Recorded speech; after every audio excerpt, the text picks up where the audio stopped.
Guys, there's a new video that came out on the World of Warcraft channel. It's about the raids, dungeons, PvP, and delves. Just came out, so let's take a look at it.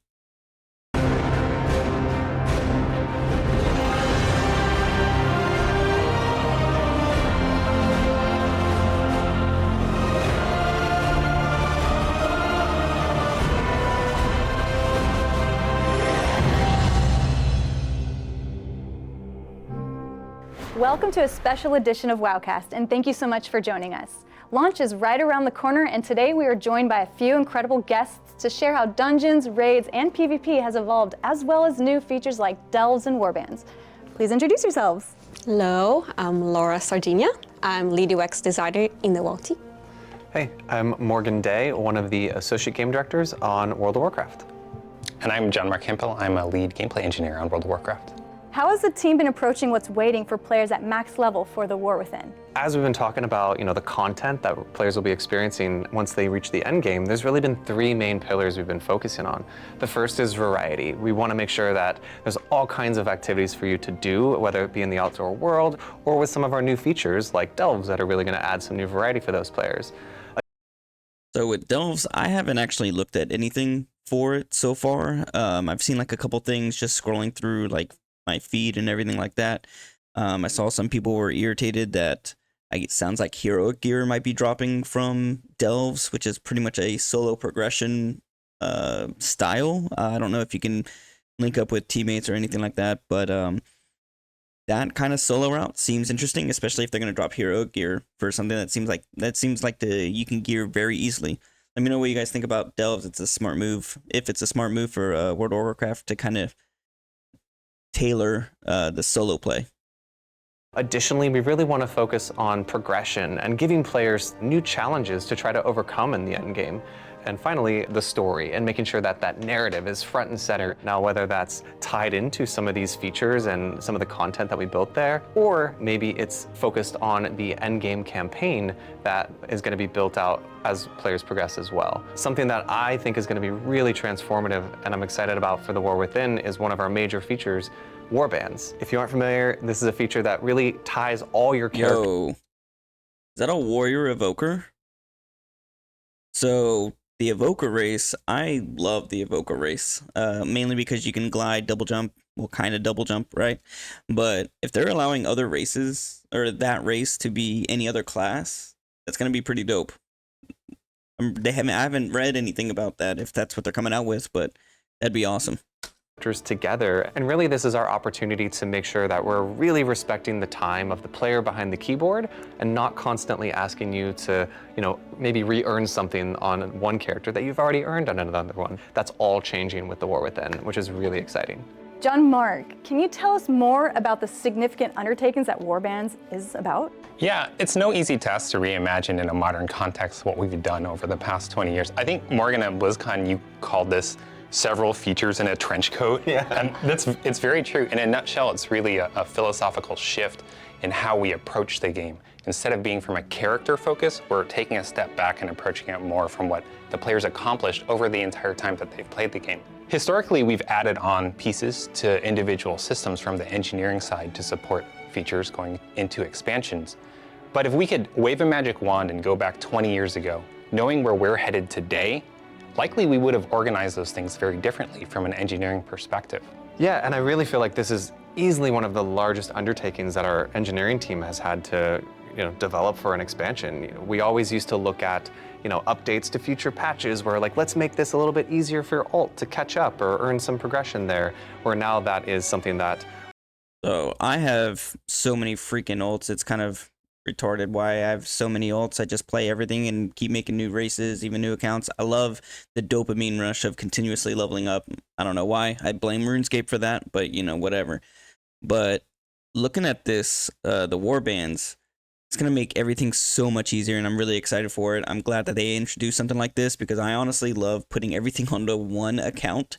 For some reason, I like having all my gold on one account, and now I don't have to kind of disperse it through a bunch of different accounts. I can all just go into a bank and call it a day. So I think the warbands move, so awesome. And you can also transfer over any kind of currency. Well, not any kind. It is a certain type of currency that you can transfer.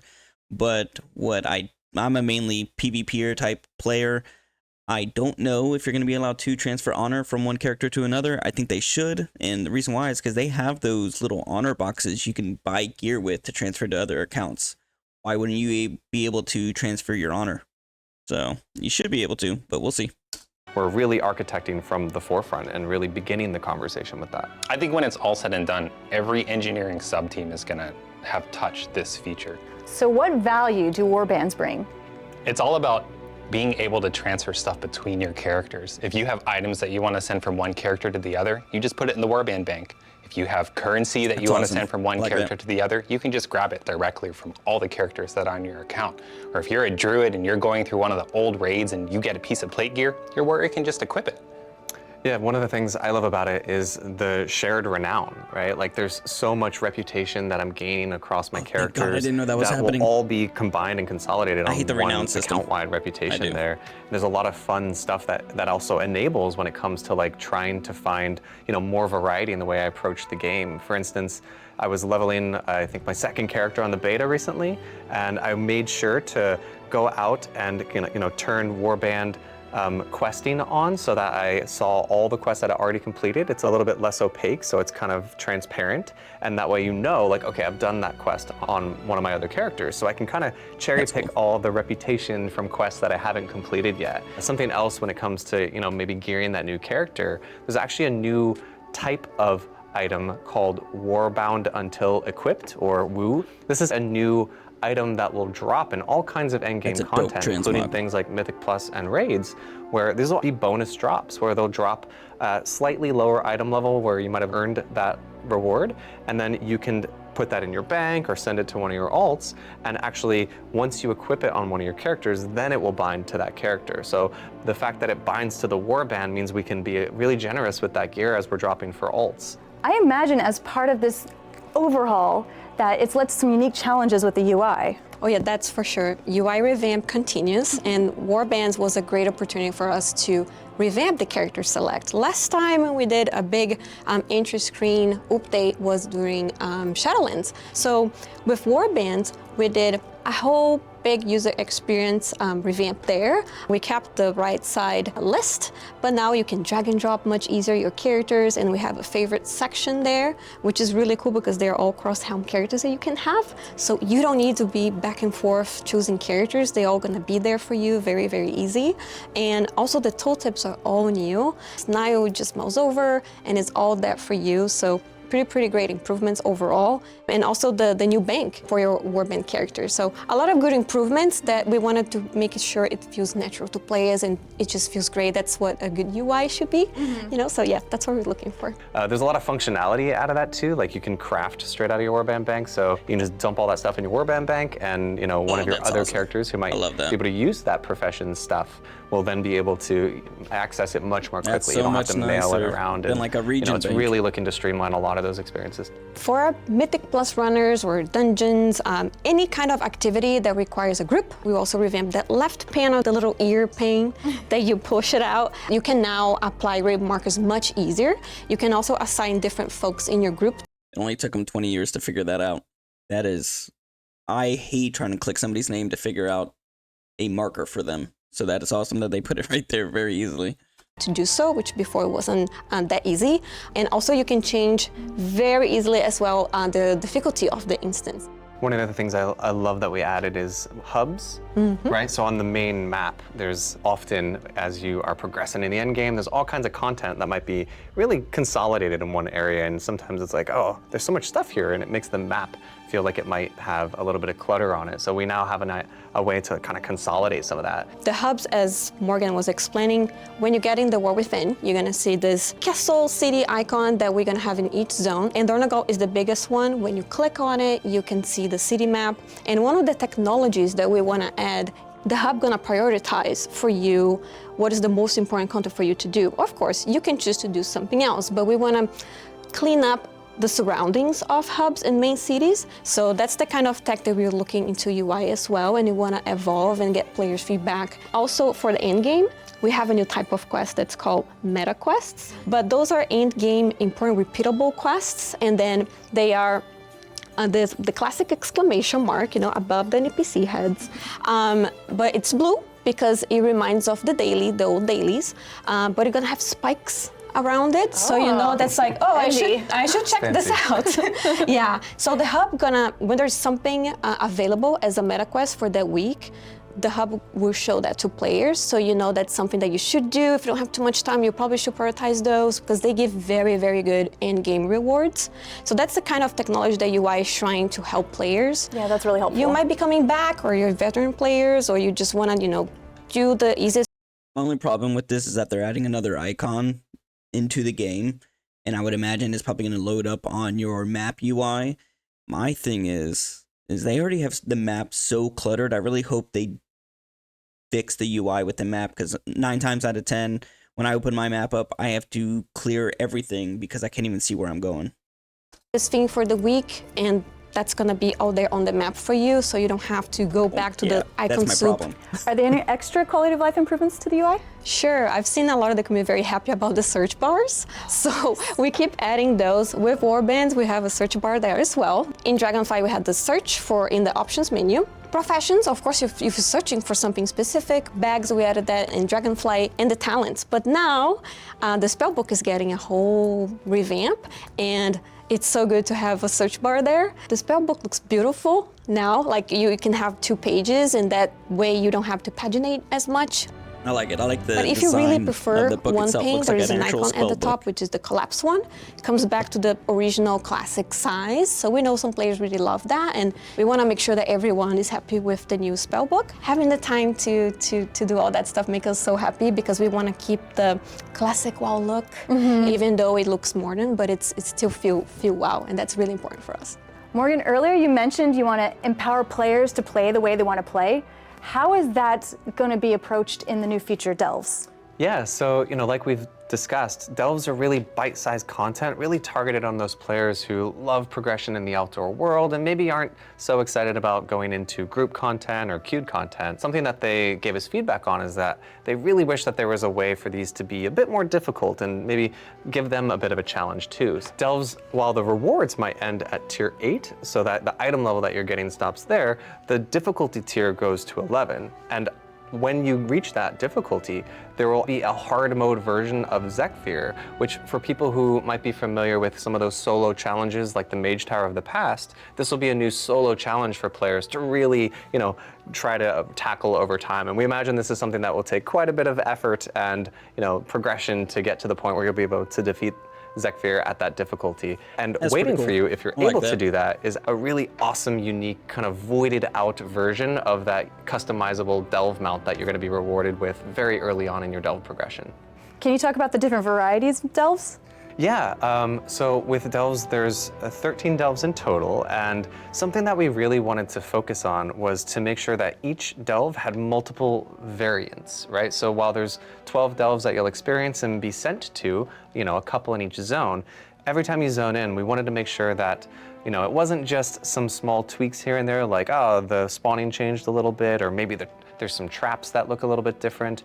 The actual objectives are changing. Sometimes the way you traverse through the delve completely changes. Maybe you're going to start at the end of the delve this time and work your way backwards. So we wanted to make sure that these different variants were really distinct with each new delve. And we also wanted to make sure that, like I said earlier, with progression to be a large part of this. So there's a couple different aspects of that. For one, the Great Vault, which is something that a lot of our raid and PvP and Mythic Plus players are familiar with, is going to get an outdoor row with the War Within. So the loot that comes from delves, we wanted to make sure that while it was bite-sized content, that doesn't mean it can't be really rewarding, right? So if you're able to work your way up and defeat level 8, which is where the loot kind of caps out at, your Great Vault will actually reward you with items that are higher item level than you would get out of like a Mythic plus 10 end of run chest. So it's really, really good loot. Yeah, it's really and we rewarding. want to make sure that you're I feel like that's a really easy way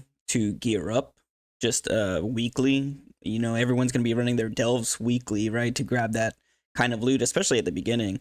I wonder if does that make anybody, especially like the PvEers, if you're a huge PvEer, are you upset by that, by other players not having to do as much to get that much of loot or that good of loot? I know everybody will be able to take part of it, but just kind of curious, what do y'all think?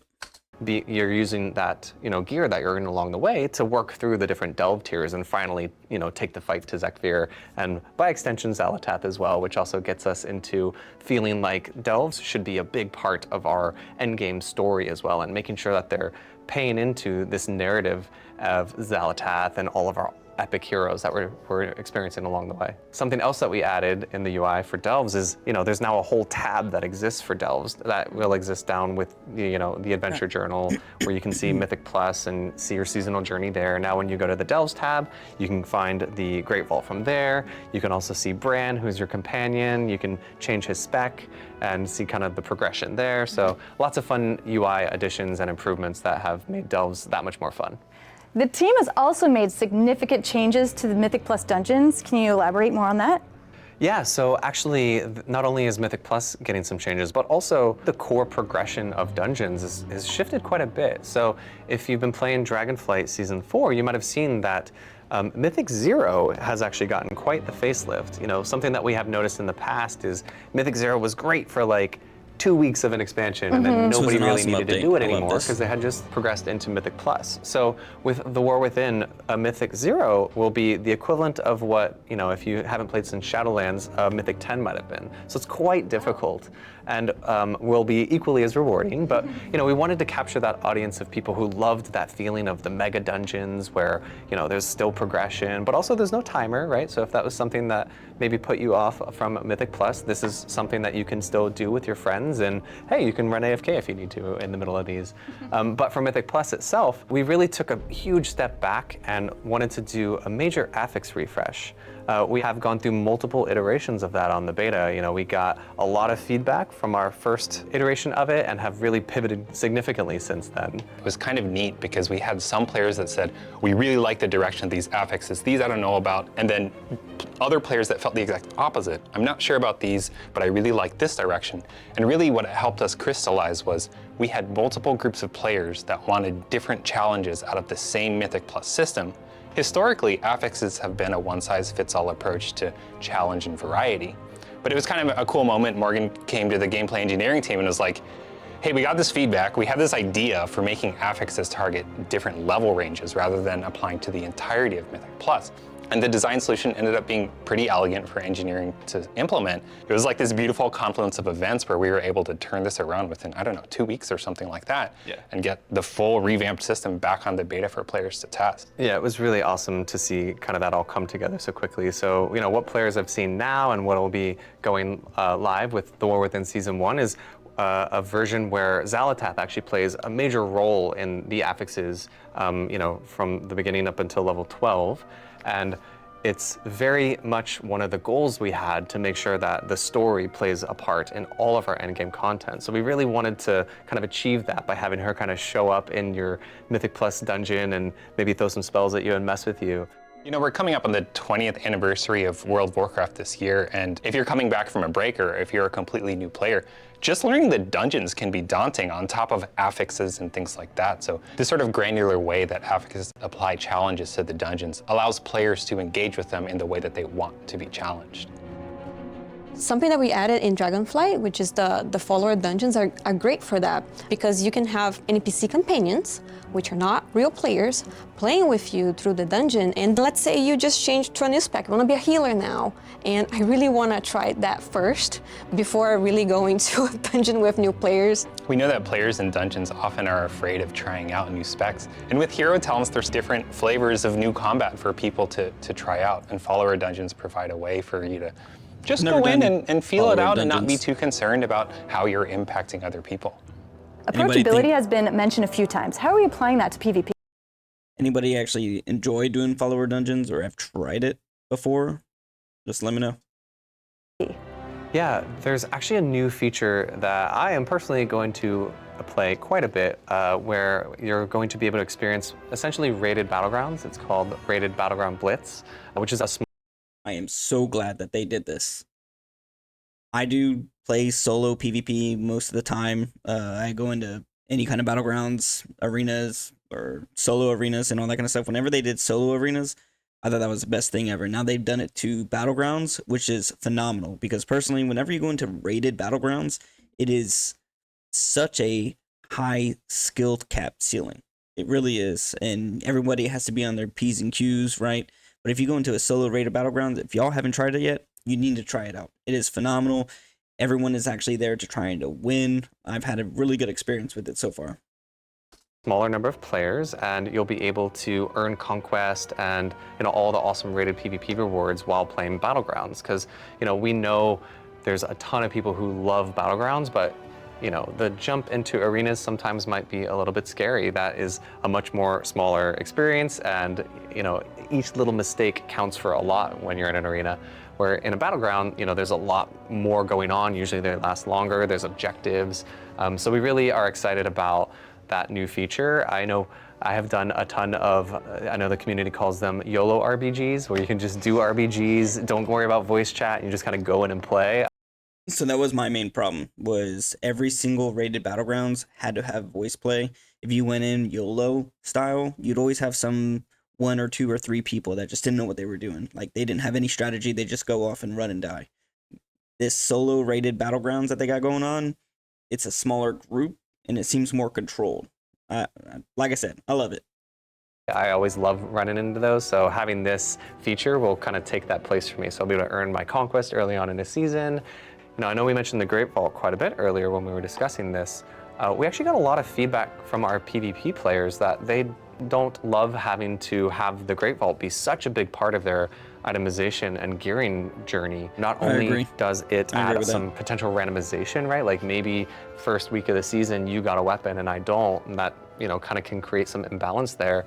But also, like we're talking about accessibility, it can also cause problems where maybe you're a couple weeks into the season and you just now want to get into PvP, but there's no catch up on the Great Vault, so you can feel like you're permanently behind on PvP, and it's maybe the barrier to entry is a little too high for you to get into that.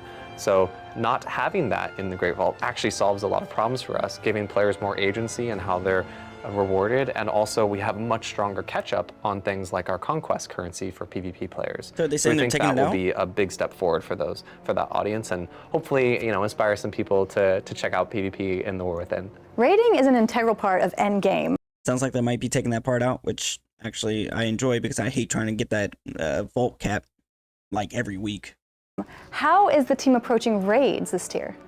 Yeah, so Nerebar Palace is going to be an epic experience. Nerubians galore in there, and one of the cool new features that we're introducing with War Within is to play through the raid, or at least experience the ending with Queen Ansarak solo. So we wanted to make sure that for people who were really engaged in that story at the end game, but maybe didn't want to go into queued content or don't have a whole group to go into the raid with, they'll still be able to see that epic finale.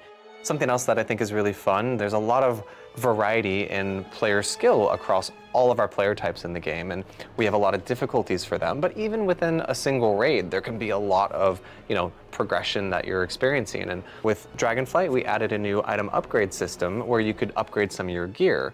But some players also found that they might not be able to quite get over that hurdle on one of maybe the end boss or something that comes as the penultimate boss. So we're adding a new quest that will unlock about a month into the War Within, that every week you'll get a little bit more powerful. It's kind of reminiscent of like Hellscream's war song back in Icecrown Citadel, but you'll have to kind of earn your way through that progression. So not only is there awesome gear to be earned as you progress through the raid, but we wanted to make sure that for people who might take a little bit longer, there's some more progression along with just the gear.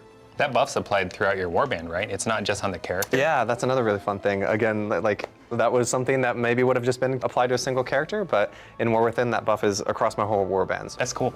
While we are talking about raids, I would love to bring it up, the self-highlight option, which I'm a huge fan. You can highlight yourself and persist that, but now you can even have an icon on your head that nobody. I didn't even know about that setting.